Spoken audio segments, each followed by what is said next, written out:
ओम शांति। ओम शांति। बाबा आज कह रहे हैं, बाबा बच्चे बाबा से पूछते हैं कि बाबा हम बच्चे अपने परिवारजनों को या अन्य किसी को ज्ञान के बारे में बताते हैं या समझाते हैं, यह तो ठीक है ना, है ना। हम तो ज्ञान में चल रहे हैं, हमको ज्ञान में समझ में आ गया। तो अपने बच्चे पूछते हैं कि क्या हम किसी को ज्ञान बताते हैं, वो ठीक है। घर परिवार के सदस्य को जो नहीं चल रहे हैं ज्ञान में, तो उनको लाने की कोशिश करते हैं ना, समझाने की कोशिश करते हैं।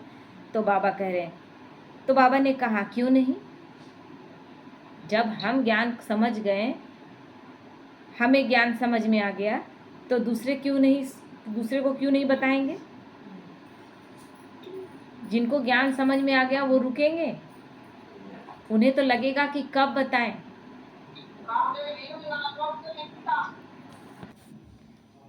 तो बाबा कहते हैं क्यों नहीं। बच्चे, यह तो पुण्य कर्म है ना। किसी को भगवान का परिचय देना ये खराब कैसे हो सकता है, गलत कैसे हो सकता है। तो यह तो पुण्य कर्म है जो आप बच्चों को करने ही है। बाबा ने चुना किस लिए, बाबा ने किस लिए चुना कि आप चुन लिए जाएं और बस आप चुपचाप आराम से बैठ जाएं कि हम अपना कर रहे हैं, हो गया। आप बच्चों के अंदर सभी आत्माओं के लिए प्यार और कल्याण की भावना है, इसलिए आप अपना कार्य करते रहो, है ना। हम बाबा के ज्ञान में आने से मेरे जीवन में कितना परिवर्तन आया, कितना बड़े दुख से हम निकले, कैसे अब जीवन आनंद में बीत रहा है। अब कोई भय नहीं, हम संपूर्ण निर्भय हो गए। क्या ये चीज़ हम दूसरे को नहीं देना चाहेंगे। सारी दुनिया डरी हुई है, सहमी हुई है। कब किसका क्या हो जाए, कब कौन सा हानि हो जाए। समय ऐसा चल रहा है। ऐसे समय में भगवान जब निर्भय बनाता है तो कौन नहीं चाहेगा कि हम निर्भय बने, और हम बन गए तो दूसरे को न बनाए। तो इसीलिए आप अपना कार्य करते रहो। बस बच्चे ध्यान रखना, यह पुण्य कर्म करके निश्चिंत हो जाना, है ना। उसमें फंसना नहीं। ज्ञान तो दे रहे हैं लेकिन समझ नहीं रहा है, मान नहीं रहा है। हम लोग तो चल रहे हैं लेकिन अगला चल नहीं रहा है। ये सब संकल्प नहीं चलाना है। कभी कभी कोई हमसे भी ज़्यादा पावरफुल होता है, हम केवल स्थूल धारणाएं कर रहे होते हैं, और कोई बिना ज्ञान में चले कि अंदर से मानसिक स्थिति बहुत अच्छी रहती है, वो लास्ट में भी आएगा तो फास्ट जा सकता है। इसीलिए संकल्प नहीं चलाना। हमने ज्ञान दे दिया, हमने परिचय दे दिया, बाबा पर छोड़ देना। अर्थात हर हाल में, हर स्थिति में उस आत्मा के प्रति अपनी शुभ भावना बनाए रखना, है ना। और शुभ भावना बहुत काम करती है, इतना काम करती है कि बड़े बड़े पाप कर्म को काट देती है, बड़े बड़े विकर्मों को काट देती है। एक बाबा जब आया तो बाबा हमने हमें क्या बताया। बाबा का क्या था कि किसी भी आत्मा के प्रति तुम नेगेटिव मत सोचना। जो भी जैसा भी तुम्हारे साथ कर रहा है, तुम्हारा किया हुआ कर्म वापस लौट रहा है ना। तो सब क्या करना, एक्सेप्ट करना और सबको शुभ भावना शुभकामना देना। बाबा का यही ज्ञान है। बाबा अपकारियों पर भी उपकार करने क्यों बोलता है कि जो आज अपकार कर रहा है उसके प्रति कभी हम अपकार करके आए, तो वो कर रहा है। इसका एक छोटा सा कहानी से बाबा का पूरा ज्ञान समझ में आ जाएगा। एक कहानी जो बहुत बार आप लोग सुने भी होंगे। एक राजा था। राजा रात में सोया हुआ था, उसके स्वप्न में एक ऋषि आया और बोले कि तुम्हारे महल के थोड़ी सी दूर में एक जो पेड़ है, उस पेड़ के नीचे एक विषैला सांप रहता है जो तुम्हें फलाने दिन काट देगा, है ना। तुम्हारा और निश्चित है, तुम्हारा मर जाना निश्चित है। इसको कोई भी चीज़ काट नहीं सकता, ये होना ही है। सब स्वप्न में आया। तो स्वप्न में आया तो अपने मंत्री संतरी सबके साथ बैठ के बात की, विचार विमर्श हुआ। जो भी गुरु थे, धर्म गुरु थे, सबसे बैठ के बातचीत हुआ कि ऐसा ऐसा स्वप्न आया। तो स्वप्न के बाद क्या करना है, कोई कुछ सलाह दे रहा है, कोई कुछ सलाह दे रहा है। पूजा कीजिए, व्रत कीजिए, इतना दान कीजिए, इतना पुण्य कीजिए, है ना। लेकिन एक आदमी क्या सलाह दिया, बोला कि जैसे कोई भी आदमी हमको कब दुख पहुंचाता है, हम उसको तो दुख पहुंचा के आए हैं। उस सांप को हम कुछ तकलीफ देकर आए थे तो वापस लेगा। तो इस जन्म में मेरे तरफ से कुछ भी उसके प्रति गलत नहीं जाए, है ना। इसको क्या है जानते हैं, जैसे मैथ का फॉर्मूला होता है ना, जैसे फॉर्मूला को सेट कर देते हैं, मैथ हमारा बन जाता है। फॉर्मूला जहाँ गलत होगा मैथ हमारा नहीं बनेगा। तो बाबा के ज्ञान में भी केवल फॉर्मूला को सेट कर देना है, फॉर्मूला समझना है और उसको सेट कर देना है, और सेट कर देंगे तो रिटर्न में आपका जैसा आप चाह रहे हैं बिल्कुल वैसा ही होगा। नहीं होगा ये हो ही नहीं सकता है। तो एक फॉर्मूला सेट कर देना है कि हम अगला जैसा भी स्थिति लेकर आएगा मेरे तरफ से उसके प्रति क्या जाएगा, शुभ भावना और शुभ कामना। क्या किया वो राजा, सांप उस वृक्ष के तले से आएगा, महल तक आएगा ना, उसको तो रेंग कर आना है, और उस रास्ते में तो बहुत कंकड़ पत्थर भी है। क्या किया वो, वहां से उस वृक्ष के नीचे से जहाँ उसका बिल था, जहाँ बताया गया कि बिल है, वहां से वो जो फूल बिछाना शुरू किया, पूरे अपने उसके बोला था कि तुम्हारी सैया में आकर काटेगा, तो अपना जो उसका बिछावन था उस तक फूल बिछा दिया। महल के चारों तरफ जिस तरफ से भी वो आए फूल ही फूल बिछा हुआ है, सुगंधित फूल, और बीच बीच में जगह जगह में कटोरे में दूध रखा हुआ है कि कहीं से इधर से उधर से कहीं से भी मतलब वो आए तो भूखा ना रहे। अब सांप चला उसको काटने, है ना, पूरा महल फूलों से एकदम महक रहा है, चारों तरफ से फूल, जिधर से भी वो आए अपनी सैया के किनारे सब जगह फूल और कटोरे में दूध। वो चलता है, अब फूल क्योंकि इधर तो कंकड़ पत्थर था अभी तक हमेशा चलता था, अब चल रहा है फूल में तो उसको आराम महसूस हुआ। आराम महसूस होने का मतलब क्या हुआ, दिल से दुआ निकलेगी, वो जान नहीं रहा है, लेकिन जैसे ही हमको अच्छा लगता है किसी भी बात में तो जिसके वजह से अच्छा लगा दुआ स्वतः मिलती। तो अंदर से क्या, उसका जो क्रोध था, जो संस्कार लेकर आत्मा आई थी कि हमको पिछले जन्म में कष्ट दिया गया था, तो उस फूल में चलते चलते थोड़ा कम हुआ उसका, है ना, क्योंकि आरामदायक था, सुगंधित था। उसके बाद आगे चला तो देखा कटोरे में दूध, तो उसको भरपेट पिया, है ना। भरपेट पीने के बाद उसका और भी आधा गुस्सा शांत हो गया। उसके बाद फिर चला, अब चल कर गया तो फूलों में चलते चलते उस सैया तक पहुंचते पहुंचते उसका क्रोध लगभग शांत हो गया। और फिर जब आखिरी में गया उसका सैया के पास तो फिर कटोरे में दूध फिर पिया, और उसके बाद कुछ देर देखा फिर वापस लौट गया, नहीं काटा। मतलब कहने का मतलब क्या, भाभी टल गई।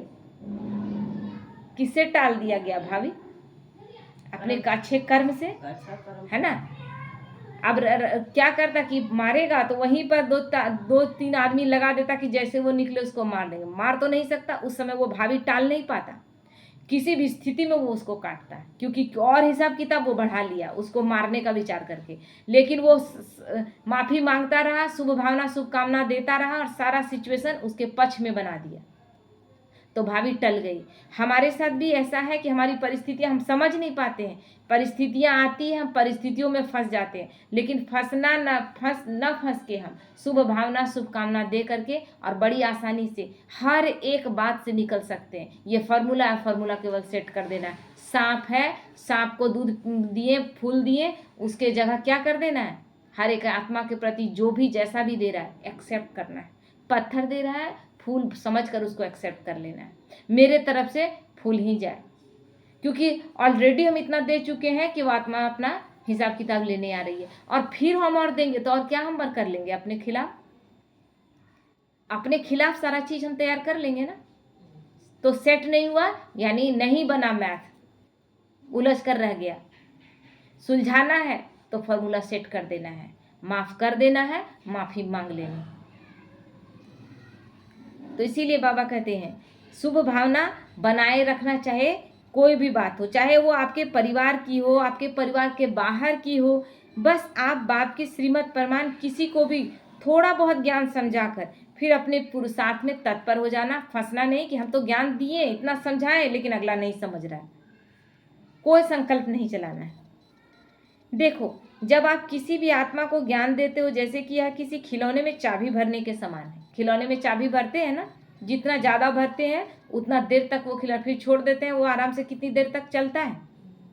तो वही चीज़ है, हमें चाबी दे देना है, उसके बाद हमें निश्चिंत हो जाना है, फिर वो आत्मा उस अनुसार करेगी ही। तो उससे वो आत्मा एक सेकंड मुड़ जाती है, अर्थात इस दुनिया से न्यारी होकर अपने कार्य में तत्पर हो जाती है। बस आप बच्चे भी उस समय धैर्यतापूर्वक केवल इंतजार करना, ये नहीं कि हम चाबी तो भर दिए, खिलौना तो हिला भी नहीं, ये नहीं सोचना है। हम अपना कार्य एक्यूरेसी से कर रहे हैं, उसके बाद कौन हो गया जिम्मेवार? बाप हो गया। बाबा ने क्या किया? बच्चे सबको योग युक्त अवस्था में बाबा का परिचय देना है कि भगवान आया हुआ है। इस समय भगवान का कार्य बहुत एक्यूरेसी से, बहुत अच्छे से चल रहा है, तीव्रता से चल रहा है ना। समझे नहीं समझे वो उसकी तकदीर में, हमने अच्छे से किया है तो एक्यूरेट रिजल्ट आएगा, ये भरोसा हमको करना है। तो कभी कभी क्या होता है, अगला में उतना शक्ति नहीं है, लेकिन मेरे अंदर अगर पावर है ना, हम उसको शक्ति भर रहे हैं तो वो आत्मा उड़ सकती। तो धैर्यता किसको रखना है? हम आत्माओं को। हम ही धैर्यता नहीं रख रहे हैं, लग रहा है कि पता नहीं चलेगी कि नहीं चलेगी आत्मा ज्ञान में, तो हमने पता नहीं का जो भर दिया, तो वो चाबी तो हम भरे ही नहीं, और चाबी ढंग से भरे नहीं तो खिलौना चलेगा नहीं, तो आत्मा उड़ेगी नहीं। तो देखो बाबा कहते हैं बस आप बच्चे भी धैर्यतापूर्वक इंतजार करना। धैर्यता में ही निश्चय, निश्चिंत स्थिति, शुभ भावना, शुभ कामना सब समाई हुई है, और यही समय को समीप लाता है ना, वही धैर्यता। तो हर एक बात में धैर्यता। बस बच्चे आप अपने स्वमान में स्थित होकर अपना कार्य करते रहो, अपने स्वमान में रहकर। बाबा क्या कहता है? बार बार स्वमान कहता है। कोई सम्मान देगा नहीं देगा, हम अभी तक क्या ज्ञानी आत्मा थे तो क्या सोचते थे जब ज्ञान में नहीं थे? मेरा सेल्फ रेस्पेक्ट बहुत बड़ा है, लेकिन सेल्फ रेस्पेक्ट है क्या? सेल्फ रेस्पेक्ट क्या है? हमको कोई कुछ बोले नहीं, ये सेल्फ रेस्पेक्ट है? मेरे अनुसार ही सब हमको बोले, ये सेल्फ रेस्पेक्ट है? नहीं। सेल्फ रिस्पेक्ट का मतलब सबसे पहले मुझे अपने आप को सम्मान देना है। दूसरे की अपेक्षा हम करेंगे, दूसरा सम्मान दे तब हम खुश हो, तो ये तो हो गई ये पराधीनता हो गई, आत्मनिर्भरता तो रही नहीं। अब दूसरा देगा कि नहीं देगा, हम उस पर डिपेंडेंट हो गए। दूसरा अपमान कर रहा है, यानी हम फिर अपने आप को सम्मान नहीं कर पा रहे, क्योंकि हम तो डिमांड कर रहे हैं, तो भीख मांग रहे हैं कि तुम हमको सम्मान दो। और कहीं ना कहीं हम इसी जगह में लेवता बन जाते हैं। बनना था देवता और हम क्या बन गए? लेवता, लेने वाले। आप मेरा सम्मान कीजिए। क्यों करेंगे आप मेरा सम्मान? आप करें कि नहीं करें, मेरा सम्मान खुद में अपने आप में बहुत बड़ा है कि मुझे भगवान ने चुना। मेरा सम्मान खुद में अपने आप में बहुत बड़ा है कि मैं भगवान की चुनी हुई संतान हूँ। मैं भगवान की श्रीमत पर चलने का, एक्यूरेसी से चलने का हर वक्त कोशिश कर रही हूँ। इससे बड़ा और सम्मान क्या हो सकता है? फिर हम दूसरे से डिमांड क्यों करें? तो बाप यानी परमपिता परमात्मा का कार्य तो बहुत बहुत बहुत ही स्पीड से चल रहा है ना। उनका कार्य बहुत स्पीड से चल रहा है।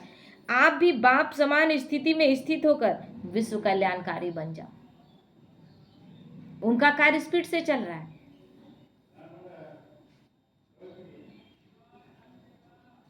तो बाबा कहते हैं आप भी बाप समान स्थिति में स्थित होकर विश्व कल्याणकारी बन जाओ। वो अपना कार्य कर रहा है, हमें अपने जगह पर जो भी कार्य मिला हुआ है अपने कार्य में एक्यूरेसी देना है, हमसे कोई मिस्टेक नहीं हो 24 घंटे। इसलिए बाबा क्या बोला आज की मुरली में? पोता मिल रखेंगे जो बच्चे वो आगे बढ़ेंगे।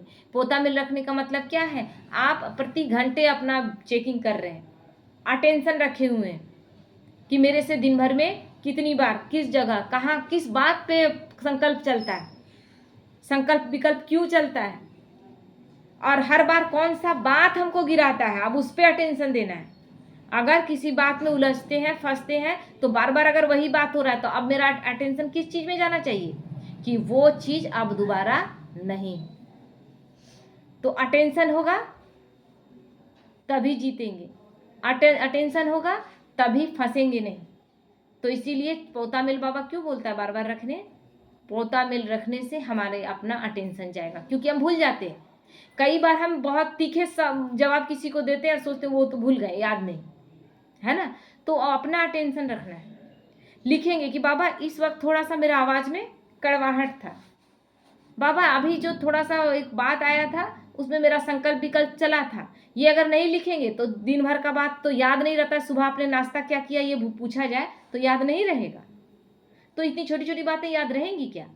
लेकिन जब पोता में लिखते हैं तो आपको याद रहता है। आप अपना लिखते हैं, अपना एक चार्ट रखते हैं कि ये फलाना फलाना इस समय ये चीज़ हमसे हुआ। इससे क्या होता है कि अब लिख रहे हैं तो आपका टेंशन है कि कहाँ आपसे गलतियां हो रही हैं, तो आप फिर वो गलती करेंगे, है ना। फिर वहाँ फॉर्मूला सेट हो जाएगा। एक कहानी था ना, एक माता थी, बहुत गुस्सा करती थी, बहुत गुस्सा करती थी। तो उसका पति बोला कि अपने पति को बोली कि हम बहुत गुस्सा करते हैं, हमको कहीं ले चलिए, कहीं दिखाइए। तो एक साधु के पास ले गया उसका पति, बोला बहुत ही गुस्सा करती है, हर बात में गुस्सा करती है, और लेकिन छोड़ना चाहती है, क्योंकि हर कोई नहीं चाहता कि हम गुस्सा करें किसी का, ये क्योंकि आत्मा को संस्कार ये मिला ही नहीं है। तो साधु बोला कि कुछ नहीं, जब तुमको गुस्सा आए तो तुम क्या करना, दीवार का पीछे का दीवार में जाकर एक कील ठोक देना। कील उसका पति ला दिया, कील और हथौड़ा ला दिया। अब बोला जब भी गुस्सा आए तुम गुस्सा कुछ बोलना नहीं, यही तुम्हारा अथी है ना, यही तुम्हारा इलाज है, बस एक कील वहाँ पर ठोक देना। तो बोली ठीक। अब क्या कि जब जब गुस्सा आए तो वहाँ कील ठोक, अब बार बार गुस्सा आएगा, घर के पिछवाड़े में जाकर कील उठाएंगे, फिर ठोकेंगे, दीवार मजबूत है, कितना मेहनत लगेगा आपको, मेहनत लगता है कि नहीं। तो मेहनत जब लगने लगा उसको, तो धीरे धीरे क्या बोली, भाई बार बार जाना पड़ता है, तो धीरे अटेंशन रखी। अब अटेंशन रखते रखते धीरे धीरे क्या हुआ, कम कम कम होते होते एक दिन ऐसा आया कि एक भी कील नहीं गाड़ी, खत्म हो गई। तो इसी तरह बार बार हम अटेंशन लिखेंगे, कॉपी में लिखना होगा, अरे फिर लिखना होगा, फिर मिस्टेक किए फिर लिखना होगा, चलो करेंगे ही नहीं। धीरे धीरे इसी तरह फॉर्मूला को केवल सेट कर देना है ना, नहीं करना है। ठीक है, ओम शांति।